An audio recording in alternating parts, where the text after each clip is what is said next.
Bienvenue Mathilde Panot, merci beaucoup d'être avec nous. Nous vous accueillons avec Alba Ventura. Vous êtes réélue aisément députée NUP de France Insoumise, pardonnez-moi, dans le Val-de-Marne. C'est un succès pour l'Alliance ? Oui, je pense qu'avoir plus de 150 députés dans cet hémicycle, ça conforte et ça en fait concrétise cette nouvelle union populaire, écologique et sociale, puisque c'est justement dans ce vote-là qu'elle a finalement une réalité et qu'elle va pouvoir se poursuivre. Et surtout, ce qui est un succès, c'est de n'avoir pas laissé Emmanuel Macron avec les mains libres pour mener à bien sa politique de maltraitance sociale et écologique. Et pourtant, Jean-Luc Mélenchon ne sera pas Premier ministre. Et j'ai envie de vous dire, est-ce que vous aviez besoin de ce fantasme pour donner une dynamique à la campagne ? Alors, ce n'était pas un fantasme, puisque nous étions au second tour dans 406 circonscriptions.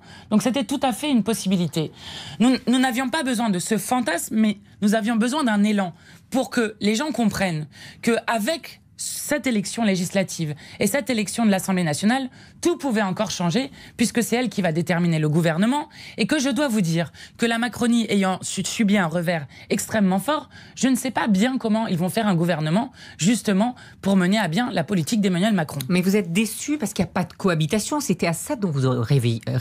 Ah ben, je ne vais pas vous dire qu'on est content qu'il n'y ait pas de cohabitation. Oui, on aurait aimé avoir plus de députés. Mais je pense que nous avons fait en sorte que, justement, il n'y ait pas, la majorité absolue pour Emmanuel Macron, ce que nous voulions, parce que je crois toujours que dans notre pays, il n'y a pas de majorité sociale pour la retraite à 65 ans, pour le RSA contre travail gratuit, ou encore pour continuer à détruire l'éducation nationale ou l'hôpital public. Et il y a certaines des grandes figures, d'ailleurs, de la Macronie, qui ont été défaits par les urnes. Je pense notamment à Jean-Michel Blanquer, ou encore...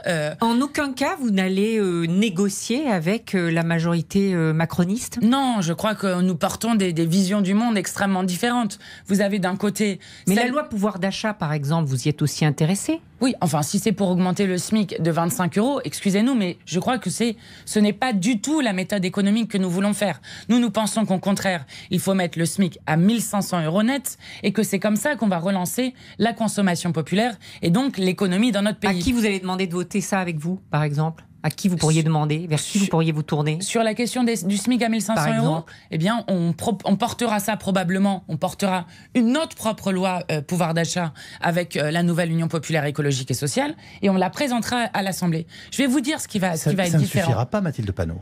Ça ne suffira pas, mais je crois que de l'autre côté, ça ne suffira pas non plus. Donc nous sommes dans une crise politique. Nous sommes dans une crise politique où Emmanuel Macron va devoir remballer ses pires projets. Et la retraite à 65 ans. On en sort comment de cette crise politique ? Mais c'est à Emmanuel Macron d'être un peu raisonnable sur cette question-là.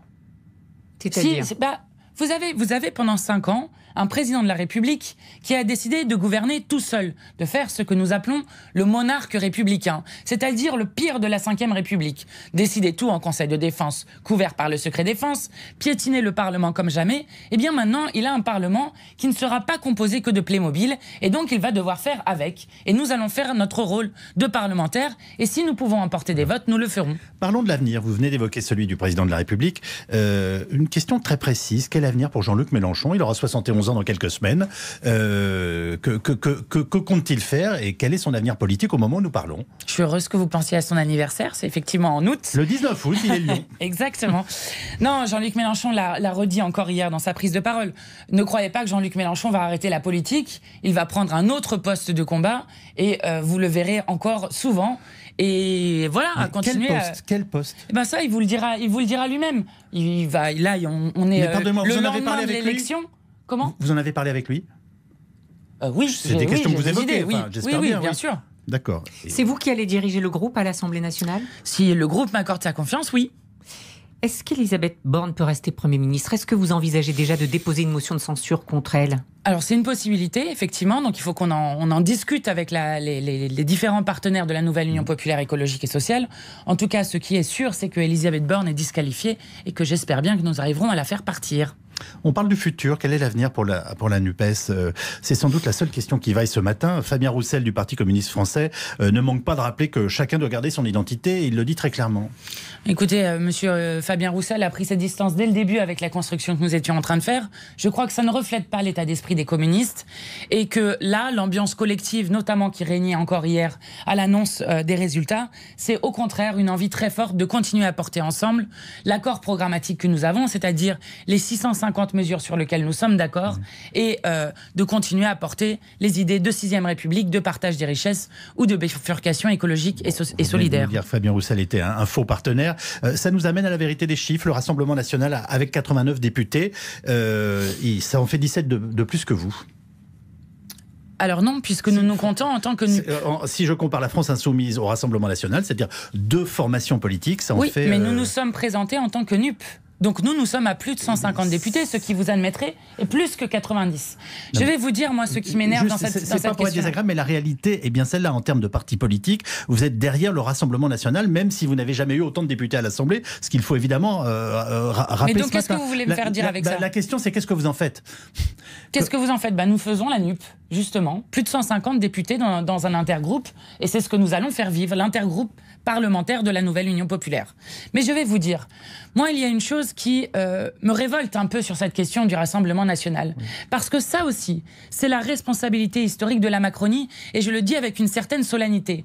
Parce qu'à force d'avoir fait des signes égaux entre la nouvelle Union populaire et le Rassemblement national, eh bien, on arrive à une banalisation finalement de tout ça, et à 89 sièges de députés pour le Rassemblement national, ce qui n'a jamais été le cas.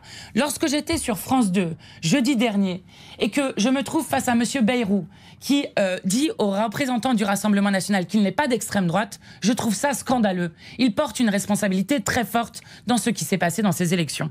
Pour revenir à la question d'Yves, chaque groupe, chaque formation aura bien son groupe. Les Verts auront leur groupe, le Parti socialiste aura son groupe. Vous êtes sous la bannière NUP, cette coalition, mais chacun aura bien son groupe. Oui. Pour l'instant, nous étions partis effectivement sur un intergroupe avec chacune des composantes qui a son propre groupe. Nous allons nous voir avec les partenaires de la nouvelle Union populaire, et c'est probablement vers ça, effectivement, que nous nous engageons.